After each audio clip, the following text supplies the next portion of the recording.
ಭಾಳ ಒಳ್ಳೆಯ ಕಾರ್ಯಕ್ರಮ ಆಗಿದೆ. ವಿಜಯನಗರ ಜಿಲ್ಲೆ ಅಥವಾ ಇಡೀ ಈ ಕೇಂದ್ರ ಸರ್ಕಾರ ಬಹಳಷ್ಟು ಸಾಮಾನ್ಯ ಜನರಿಗೆ ತೊಂದರೆಯನ್ನು ಕೊಡ್ತಾ ಇದೆ. ಎಲ್ಲ ಬೆಲೆಗಳನ್ನು ಏರಿಸೋದ್ರ ಜೊತೆಗೆ ನಾಗರಿಕರಿಗೆ ಬರಿಯನ್ನು ಎಳೆಯತಕ್ಕಂಥ ಕೆಲಸವನ್ನು ಮಾಡ್ತಾ ಇದೆ. ಇಡೀ ದೇಶದಲ್ಲಿ ಎಲ್ಲೂ ಇಲ್ಲ ಈ ರೀತಿ ಬೆಲೆ ಏರಿಕೆ ಅಥವಾ ಅಭಾವ, ಸಿಲಿಂಡರ್ನ ಅಭಾವ. ಎಲ್ಲಿ ಕಾಂಗ್ರೆಸ್ ಸರ್ಕಾರ ಇದೆಯೋ ಆ ರಾಜ್ಯಗಳಲ್ಲಿ ಮಾತ್ರ ಈ ರೀತಿ ಉದ್ದೇಶಪೂರ್ವಕವಾಗಿ ತೊಂದರೆ ಕೊಡ್ತಕ್ಕಂಥದ್ದು ಸರಿಯಲ್ಲ.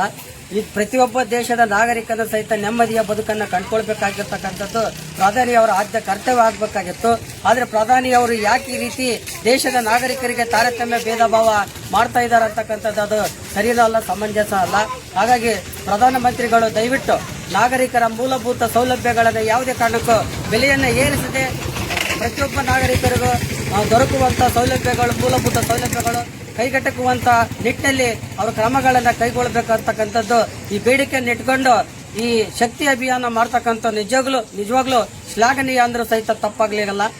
ಹಾಗಾಗಿ ಎಲ್ಲ ಇಡೀ ದೇಶವಾಸಿಗಳು, ನಾಗರಿಕರು, ನಮ್ಮ ಕರ್ನಾಟಕದ ಪ್ರತಿಯೊಬ್ಬ ನಾಗರಿಕರು ನಾವು ಅವರಿಗೆ ಶಕ್ತಿಯಾಗಿ ನಾವು ಸಹಿತ ನಿಲ್ತೇವೆ, ಅವರಿಗೆ ಸಪೋರ್ಟ್ ಅನ್ನು ಮಾಡ್ತೇವೆ. ಈ ಅಭಿಯಾನಕ್ಕೆ ಜಯವಾಗಲಿ ಅಂತ ಒಂದು ಶುಭಾಶಯ ಅಂತ ಸಹಿತ ಕೊಡ್ತೇವೆ. ನಡೆಸಿದ ಮೊದಲ ಮಾತು ಕಲಿಸಿದ ಅವಳ ಮಾತೇ ವೇದ.